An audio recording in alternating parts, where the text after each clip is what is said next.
2024.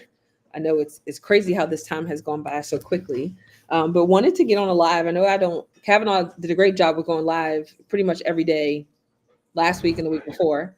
But wanted to jump on live and have a conversation with Lynn. Lynn has been an incredible resource for our family as we've navigated the throes of travel baseball. And so, for those parents of athletes, whether it's baseball, football, soccer, gymnastics, anytime you get into that highly competitive elite level, there's lots of different things to navigate. And unfortunately, as I was telling Lynn in a conversation we had, there's not one central location of where you can go to get trusted information, especially if you're a parent that is highly ambitious, right? If you have a child that has a really big dream and you want to not just cultivate and invest in that dream, but you really want to invest at a different level than kind of everyone else around you might be doing, it's even harder to find a community where you can get that support without people thinking you're crazy.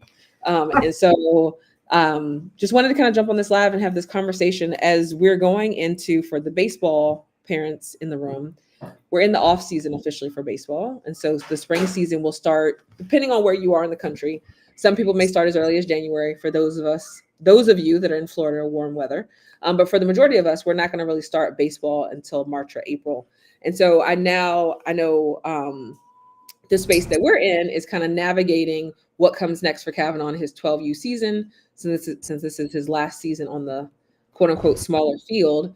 So I wanted to come on this live and kind of have a conversation about things to think about if you're in a similar situation, whether you're changing teams, you're considering changing teams, even if it's not for the spring, maybe it's for the fall, and some of those things to think about from my perspective. And I'm one of those people that really geek out on research. So spending all this time researching, not even just from a sports perspective, but for those of you that know me from my tutoring days, I do have a background in like early childhood education and like what might be age appropriate, all those types of pieces. So really coming from the lens of not just from the sports mom perspective and what I want from that part, but then also like what's age appropriate? What are those questions we should be asking as we consider new teams, new environments, maybe even new training environments as well, even if it's not a team type of switch. So just wanted to jump in, and I was sharing with Lynn, one of the frameworks that I thought about is I'm a big person on alliteration. And so as I consider different opportunities for Kavanaugh, I think of the 4 C's.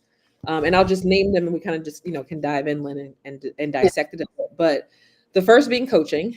Coaching doesn't necessarily mean just with coaches, right? And so I found working with Lynn that coaching is not just the physical, right? The mental piece of the coaching part of it, the performance mindset, the peak performance piece is equally as important, if sometimes more important than the physical part, right? Because you can be athletically strong, you can be the fastest kid on the team, but if you don't know how to deal with setbacks, if you don't have that ability to be resilient, you can't show up in the same way with those physical attributes and assets that you have if that mindset piece is kind of not in alignment. So the first C is coaching.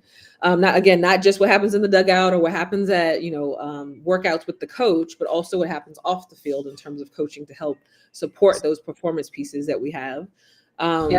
Culture, not even being again what happens in the dugout between the players and the coaches, but then also from a mom or parent perspective, do you feel included, right? What are the opportunities that you're given from an organizational standpoint to feel like you're an included part of the community? And so for me, Warrior, for those of you know, my daughter is 2. So I've been in a lot of situations where it hasn't necessarily felt super inclusive of me, for me, meaning that, if there is a family outing for the parents and it's happening at a brewery or a winery, may not be the best place for me to bring Warrior, who's 2, right? And so thinking about that cultural fit of not just the players and the coaches, but then what is that family fit? Like, are you feeling included? Are you guys creating inclusive opportunities for families of all abilities, all, kind of make walks of life, and definitely with kids of different ages to feel like they're an included part? And then we have the cultivation piece. So development, what does that look like from training standpoint? Is your athlete getting the same drills over and over at practice? Are they getting opportunities to try different positions? What's the coach's mindset on mistakes, right? Obviously, in a highly competitive environment, we want to minimize mistakes, but mistakes are really our learning opportunities to help our kids, figure out where those weak areas are so that they can use coaches outside of, practice to get better. And the 4th one is career. So I know for those of you that know me closely, you probably think I'm absolutely insane. But the way that I always approach things is from a very visionary long-term perspective. And so not to say that at 12 you need to be thinking about your baseball career, but at 12 you need to be thinking about your baseball career. So meaning what are those goals that you have long term? And then if we reverse engineer it, how can we make sure we're put in the right environments and atmospheres to help us cultivate those goals that we want to achieve?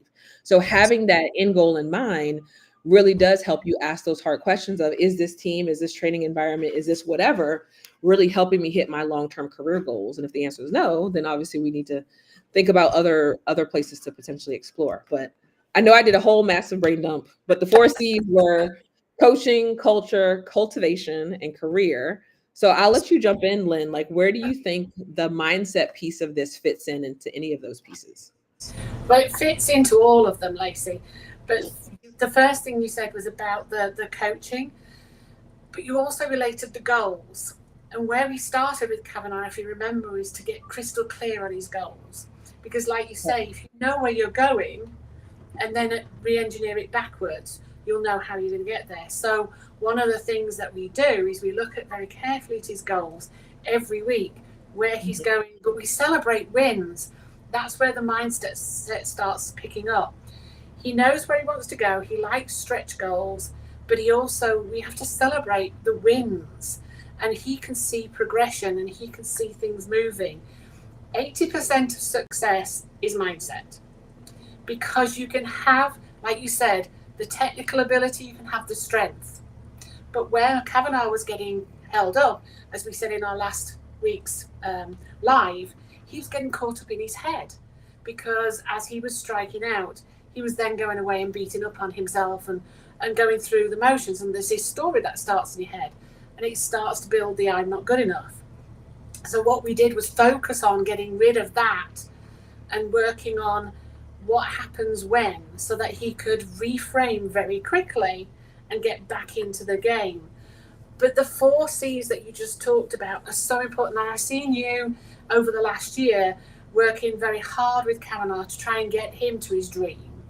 And the multi-pronged approach that you've kind of pulled together with the strategy side from what you bring, the mindset side that I bring, the technical side that his coaches bring, and also, like you say, the cultivation. How are we going to help him get further as a team? And I think that's the thing where sometimes people get let down, is he can have a technical coach, he can have a mindset coach, but if the parent isn't as strong as you and isn't as supportive, I think I heard something on one sideline where somebody said, "Don't suck." A parent said that, "Don't suck." Your brain hears suck. It doesn't hear the don't. So that poor little kiddie on the mound, whatever age they are, they could be an adult, will only hear that bit, the suck. And so having that trifecta of the parent, the coach, and the team behind you, all to help that child progress, and seeing how far Kavanaugh has come in everything that he's done. I mean, he works really, really hard. Let's not say it's all about one thing. He works really hard at it. He works at his training. He works at his nutrition. He works at his education as well.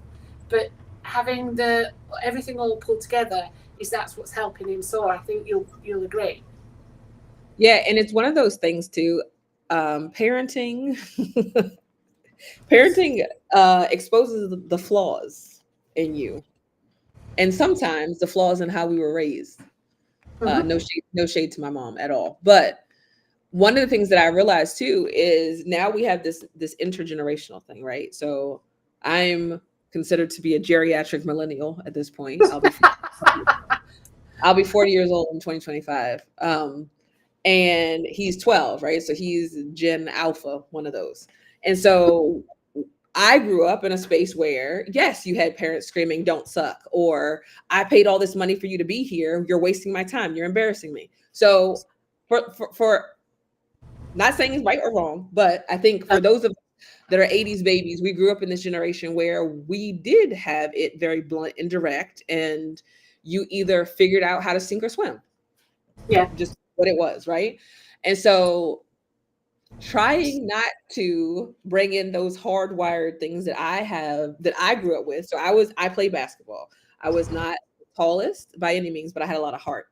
And so I played basketball in an era where like kid girls on my team would make fun of me, or I struggled with my weight. So for a while, like I had issues with anorexia. There was a whole lot of things that I was battling, but there was a certain level of heart and grit that I brought to the court because that's just what I had to do. Right. And so I look at him sometimes and I'm like, I need you to bring that same grit. And then I realize, it's a different generation, right? That grit came from trauma, which is not what I want to create in him. And so we also are dealing with a generation where their lives are on social media, right? And so on social media, you get to create this persona of who you want to be. And we always will showcase the great things, right, about what we do, not the mistakes. We'll show the home runs, not the strikeouts. And so it's really made me sit back and reflect on just how powerful that mindset piece is, because I can catch myself wanting to parent him the same way that my mom parented me and maybe not say the nicest things, but then realizing that hey, he's in this environment and in this culture and in this space where he's required to be perfect. If you are not perfect, right, for their generation, something's wrong with you, right? And you hide the things that are not perfect and you only showcase the things that are perfect. And obviously in baseball, one of the hardest sports to play, there's a lot of things that are going to go wrong. More things are going to go wrong than go right. And so helping him stay in this mind frame of, like you said, what are the positive things that are happening? Right? Yeah, you might have struck out, but what did you learn about yourself? Did you figure out that maybe you need to go work with your coaches more on curveballs? Did you realize that maybe you got in your head and that made it easier for you to get struck, to strike out? And so it's been this very interesting dynamic of like this intergenerational gap that one day when I have time to write a book, I'll write a book about it. But it's been this navigating space of like, I don't care if you get out there and fail, but then also telling a kid from a generation that tells you that failure is wrong, that doesn't resonate with him, right? So Yeah. that grit comes from failure. And so I've been trying to teach him that it's okay to fail. Like, in fact, I want you to do it as long as you did it in a way that you gave 100%. It's okay if you were to strike out 4 times in a row. I'm sure it doesn't feel great. That means you don't have anything to post on Instagram unless you want to post your strikeouts, which is fine, right? They're all learning opportunities, but helping him to embrace that, because that's really how we learn and grow. And so I'm super thankful for what you've been able to teach him, because I see him even in environments where he helps to redirect the team. So kids Yeah. come in and be like, oh my God, they'll start throwing stuff or they'll start crying. And he's like, no, like that pitcher was throwing 65. Like you foul tipped it 3 or 4 times, or you still made contact even though you got out. And so really helping them to reframe how they're seeing it too is been probably the most powerful thing to watch. Yeah, we were actually starting to get some comments. So Trey Hill is making some comments, so thank you. But I agree with you. It's how we were brought up, what was taught to us, how we were Yeah. approached. Like you say, now with the age of social media, you can't be anything but perfect, but you can. And I can't remember the actual name. The lady who developed Spanx, her Uh-huh. dad used to say to her every single day, "What did you fail at today?" And if she didn't come back with something that she'd failed at, she'd kind of failed, if you see what I mean. Right. Right. Because failures lead to growth.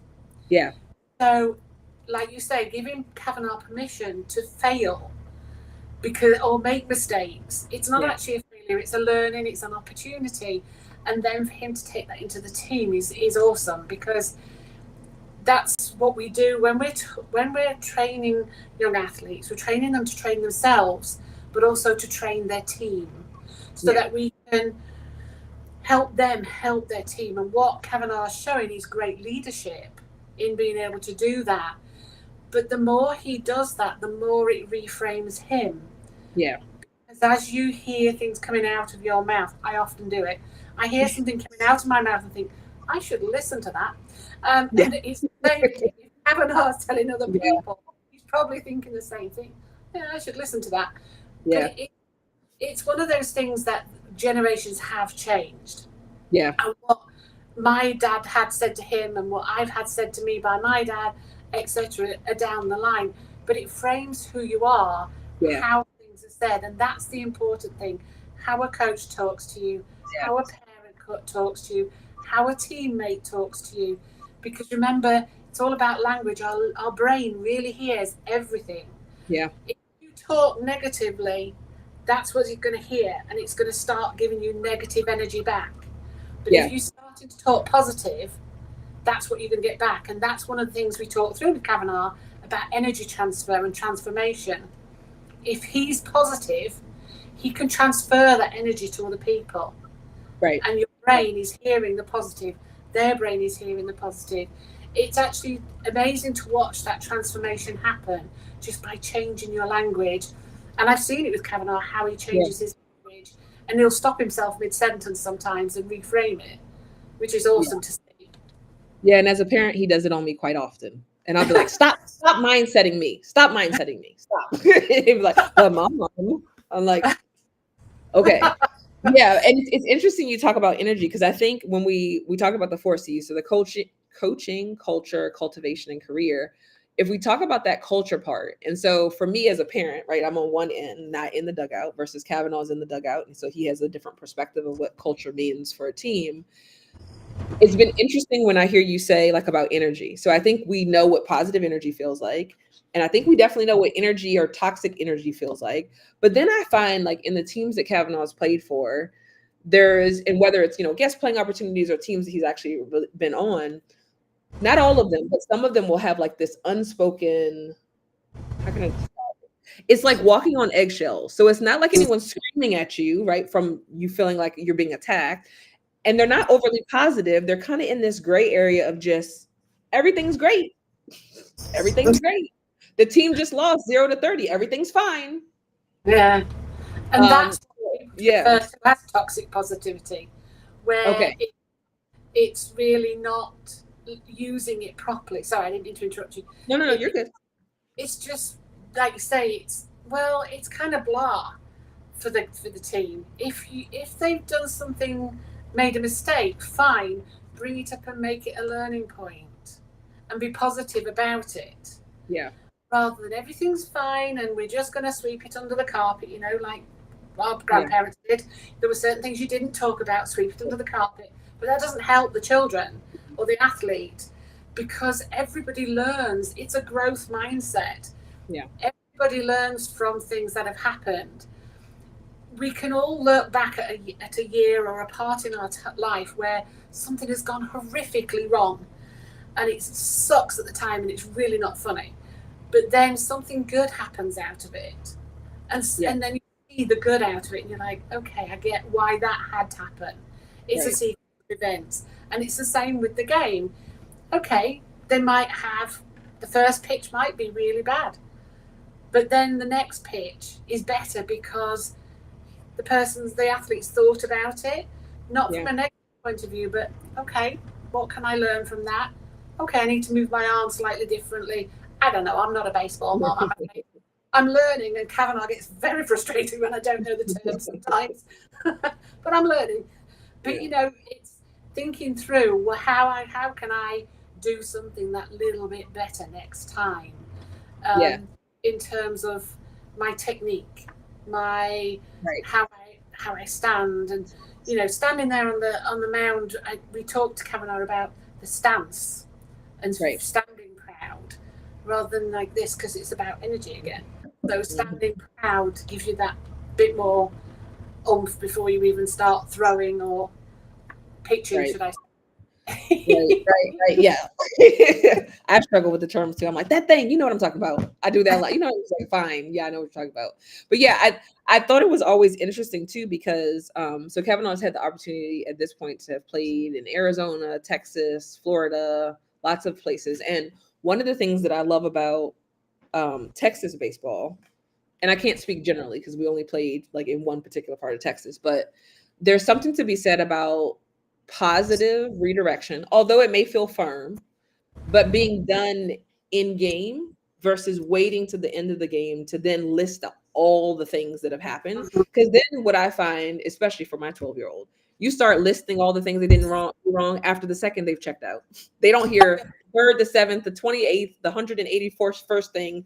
Like they're like, all right, whatever. Because all they hear now is, oh, this is negative, I'm just going to tune it out. Versus if we're finding ways, especially as coaches,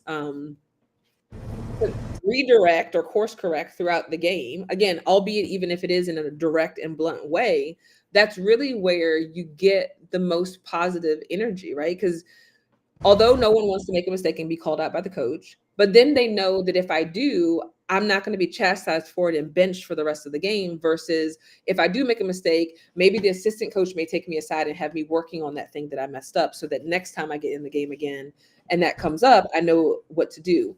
And so for me, like as a parent looking at teams, like that's always really important for me to see, like, one of the things that we try to do is go to games before we try out for a team. We go to look at the games to see how the coaches interact, how the parents interact, all the things, right? Like kind of as a spectator. And so I look for those coaches that do pull the kids aside, in a game to give them direction, fix things, tweak things. Because to me, that's important, right? And because I know I got a kid, if you wait to the end of the game and he doesn't remember what you're talking about, or you forget to bring it up, then we've lost that learning opportunity versus finding time during the game to do it. Again, I think it cultivates an environment where kids don't feel like they can't make mistakes because they know they do have somebody there to help kind of correct and guide them.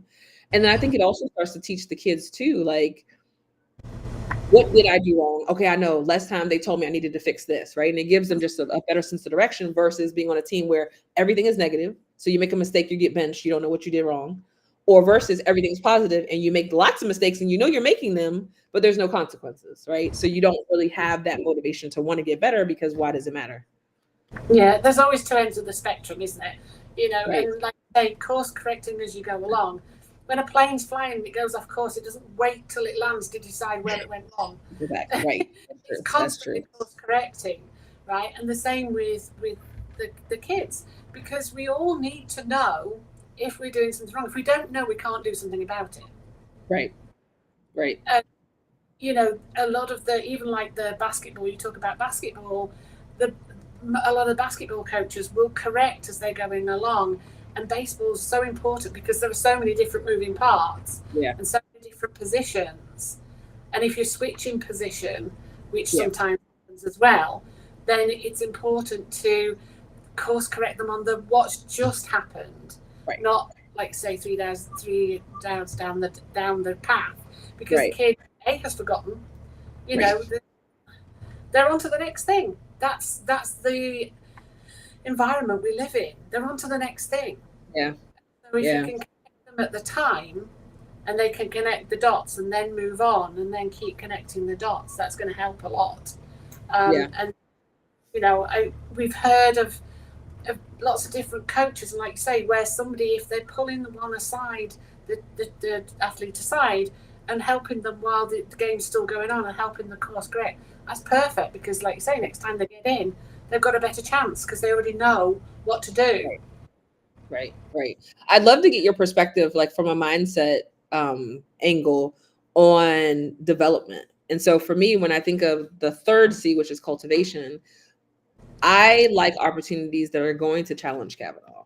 Of course, like I want to put him in places, and I always tell him all the time, you got to trust me. I've never put you in an environment where you failed, like horribly failed. But controlled failure, I'm all about that. So I'm always telling him, I'm like, look, even when he was 6 years old and he went and spoke at the mayor for the first time with his nonprofit, he was so scared. But I'm like, you got this. Like, I'm not going to put you in a situation that I have not prepared you to succeed. Right now, it's up to you if you want to use the tools or not. But just know that if I got this for you, I believe in you to be able to execute this. And so I'd love to hear from your perspective when we talk about cultivation. What does that do from a mindset perspective of being in a space, whether it's a training environment or a team environment, where you are pushed to grow and be challenged? Well, everybody needs to be in that growth. We all, part of our needs are to keep growing and keep learning. And so to have somebody who is pushing us, and I know Kavanaugh particularly likes stretch goals. He likes himself that little bit extra. That's down to you as well. But he knows he's in a safe environment. And I think you said something very clear. He was in a safe environment. You wouldn't put him in an unsafe environment. Right. I mean, what's the worst they're going to do if he stands up and talks to the mayor? They're not going to eat him, are they? Right. Nobody died. I think I said this to Kavanaugh the other day. He said something and I said, nobody died, did they? But it's it's safety, but still pushing yourself, because once you unlock that fear, that's where the opportunity is. When Kavanagh had his injury and he was fearful of using his arm, you were pushing him very gently, sort of gently. I tried. But he got through that mindset because he was afraid of hurting himself again. Yeah. And it's the fear that holds us back every single time. But if we can let go of the fear and move forward into growth, and I think you're completely right, the more we grow, the more we grow. You know, you fertilize a plant and it keeps on growing and it keeps blooming. And that's what I'm seeing Kavanagh do, is he's blooming all the time because he's being pushed that little bit more. But he knows his limits. And I think he will push back if he thinks he's got to a limit. But he hasn't got there yet. He's still learning, he's still growing and enjoying it. Yeah. And the thing, it's very easy to pick up our phone or give a kid a phone or give them these games or whatever. But if they're not growing and learning all the time, then they're not going to develop and they're not going to have the opportunities that they want to later on in life. Kavanagh knows where he's going. He knows what he wants. He knows his goals to get there and his action plan to get there. And that's, a lot of children unfortunately don't. And that's another part of the growth is, how do you know you've grown if you don't know where you're going? So part of mindset even is down to setting concrete goals. It might be, I just want to play for fun. Fine. That's what you want. That's great. If you're wanting to go somewhere else, we need to know it so that we can help you get there and work through the plan to get there. Just like you come in from the strategic point of view, you do all the research and you're giving the best opportunities in the teams, but it's still down to him wanting to grow, which is part of our human nature, and giving him that opportunity in a safe environment. Right. That was a long-winded saying, answering your question. Sorry.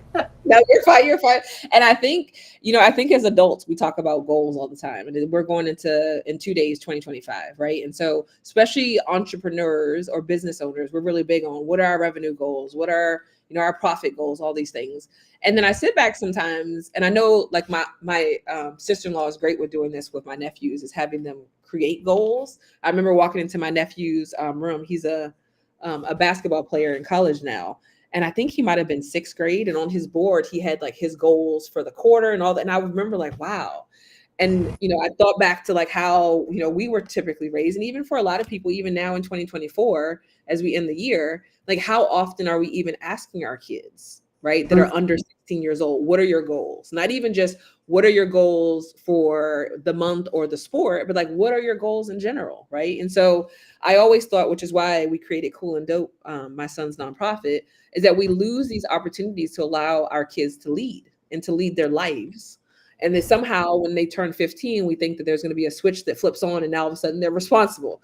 But we've given them the opportunity to be responsible for their lives and their goals. And so Kavanagh doesn't share it with a whole lot of people, but when he does, he will say that, he wants to make it to the MLB. The new thing that he's added to his goal is he wants to be the first player to have $1 billion contract.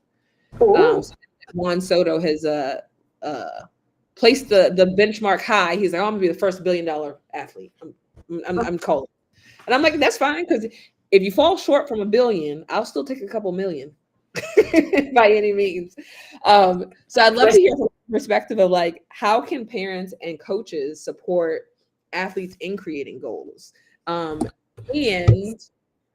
of course, we want our kids to dream, right? We want them to have, as big of a stretch goal as possible. But how do you navigate that space of not belittling someone's goal, but still giving them that space to stretch realistically? I think it's goal clarity and making sure. So the maximum number of goals should be 5, because any more than that, you're not going to achieve them. Yes. But it's going through each goal and really getting clear on what it means. So when I was working with Kavanagh, sorry about the sun, I can't really do anything about it. When I was working with Kavanagh, we went very clearly through his goals. What was he trying to do, and then we worked through what were the 5 main goals. Mm-hmm. Right, And then, I mean, in business, I work with the GHOST framework, which is goals, objectives, strategies, tactics. You can't do that level to some extent with a child or an athlete, but you can in some instances. But getting very clear on their goals very early on, and you can do it as a vision board. You can do it as a fun exercise. If it's a young child, you can do a vision board where you have a big piece of paper and you ask them what they want to be, what college sort of courses they'd like to do, what sports they'd like to play, what do they want to excel in, and they can put it down in pictures so that they can actually get very clear, because visualizing on a piece of paper helps your brain understand that's what I need. And then also getting, what I do with Kavanaugh is I get him to visualize his goals, what he's wanting to achieve before he goes to a game, what he's wanting to achieve. So it's really key having clear goals. And like you say, as entrepreneurs, we do it all the time. In business, we do it all the time. But it's important for youngsters to know where they're going, so they don't just drift till they're 15 and then suddenly, like you say, this light switch turns on and you're, I'm going to be a doctor now. You know? I mean, yes, most kids can change their idea of what they want to be when they grow up, and they can even change sports. I want to be a baseball player this time, and I want to be a football player or a soccer player, and it just moves. But each time they change, making sure that they're clear on their goals, it gives them direction. There's so much nowadays, unfortunately, where people can just drift. Yeah. And nobody wants their child to drift. But if they're very clear on their goals, and good for your sister. Sister, is it? Or sister-in-law? Sister-in-law, yeah. To get the kids really clear on their goals. But vision boards are fun ways to do it. What do you want?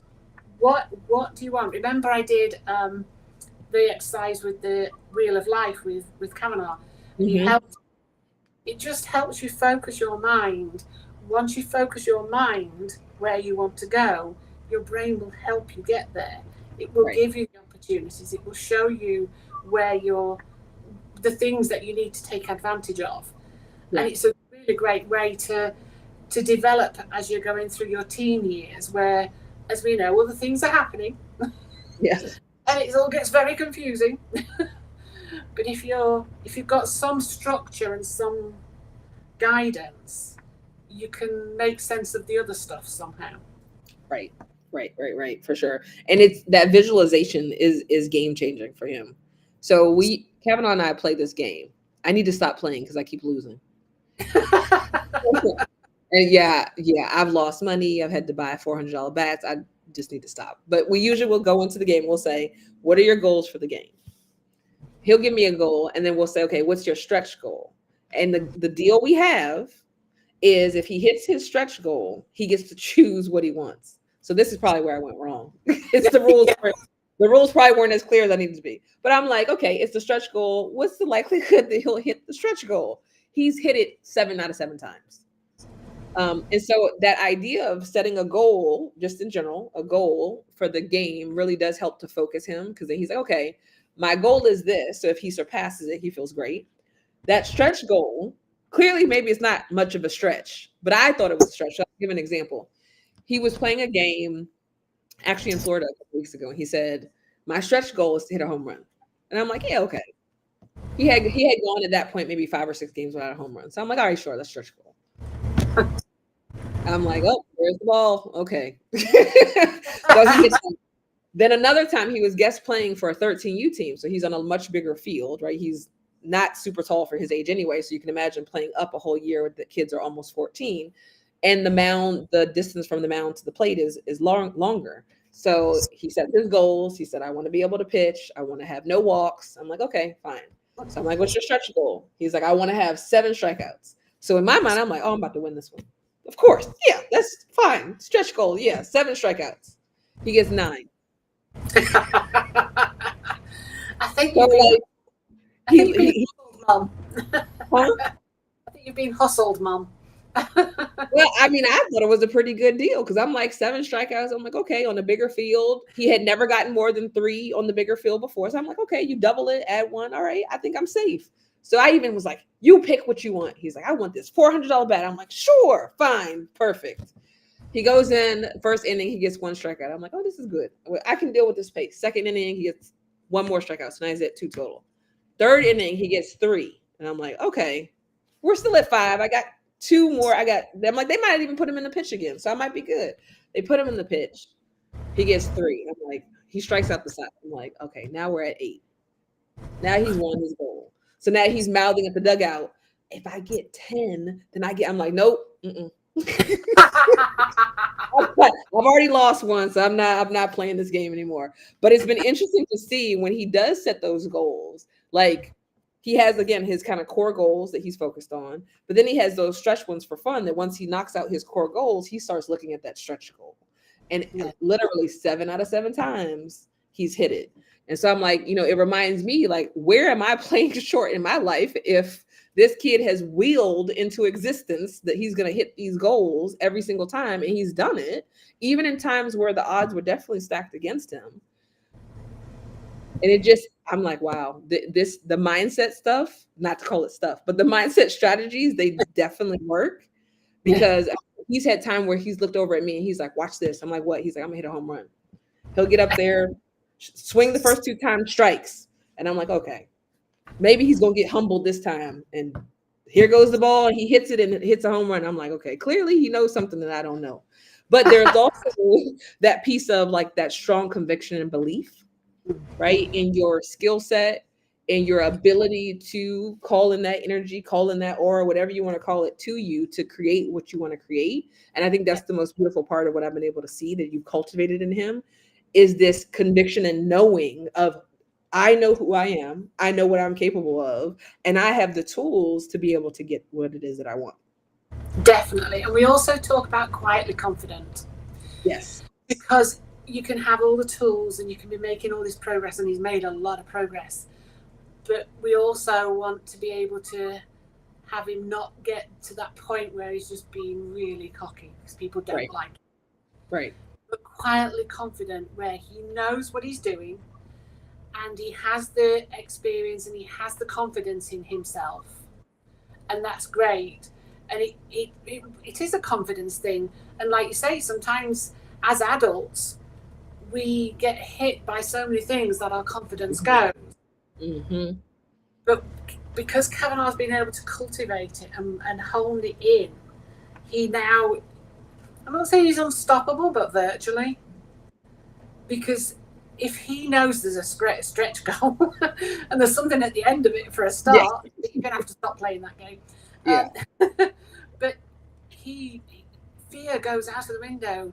Yeah. And he just plays to his best. I mean, what I've always said, play as if there's a scout in the audience, because you never know whether there is or not. Yeah. And play your best and play, but just don't get to, because if you get overly confident, that's when mistakes can sort of creep in.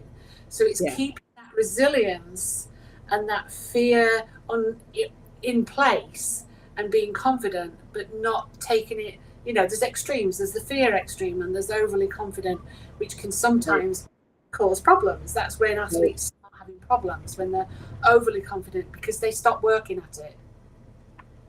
Yeah. And you have to constantly work at it with all the rest of it that goes with it. But it's amazing to see. I didn't know you'd been conned that much.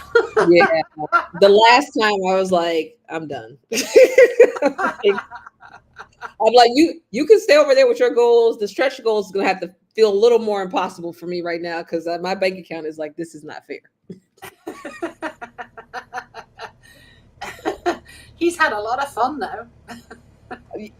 But yes. And I'm a big proponent. I also tell my clients too, I'm like, if you can gamify something, then that's how you make things viral, right? If you gamify it. So I guess maybe, subconsciously we figured out how to gamify the game. And so now it's not even that you're playing against a team, you're really playing against your personal best, right? Your personal records. And then now it's less about, oh, this person did that and I didn't do that. And more so, how can I be a better version of myself for this game or this inning or this out than I was before? And then it really like you said, it allows the fear not to stop you.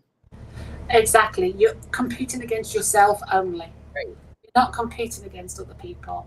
It's always about you. And if you always go out to do your best, Yeah. then your best is good. You're always doing your best against yourself, or not against yourself, along with yourself. And Right. just, can I move? You know, I mean, I talked to Kavanagh about Roger Bannister and the 4 Minute Mile. Nobody thought they could until Roger Bannister did. But he kept visioning that he could do it. And then he did it. And then all of a sudden, everybody else realised it was possible. And so they started doing it. Yeah. Because before, nobody thought it was possible. And that's why, you know, Kavanagh's going to get where he wants to go. Because he's got the ambition, he works hard, and he's got the right mindset to get there. Because he knows where he wants to go. And he's going to make it. Yeah. But I think what amazes me a little bit about Kavanagh is that he's all round. He's academically smart. He's creatively smart. He's works hard at his baseball. And there's all these different factions that make Kavanagh up. And some children don't necessarily always have that, depending on the family. You've given him lots of opportunities, but it's still important to make sure that we address all of those points. Right. But from a mindset point of view, in terms of you still need to do your academics. Right. And I know you homeschool him, but keeping it up high on your academics is going to help him because he knows he's winning all the time. He's still progressing. Like you say, setting stretch goals. And I bet you do that for him in the academic stuff, don't you? We do. And his tutors. And I know he does it even in his piano because we've got it in his goals. We know where he's going. Are you responding to somebody? No. I was just making sure we're still live. Yeah.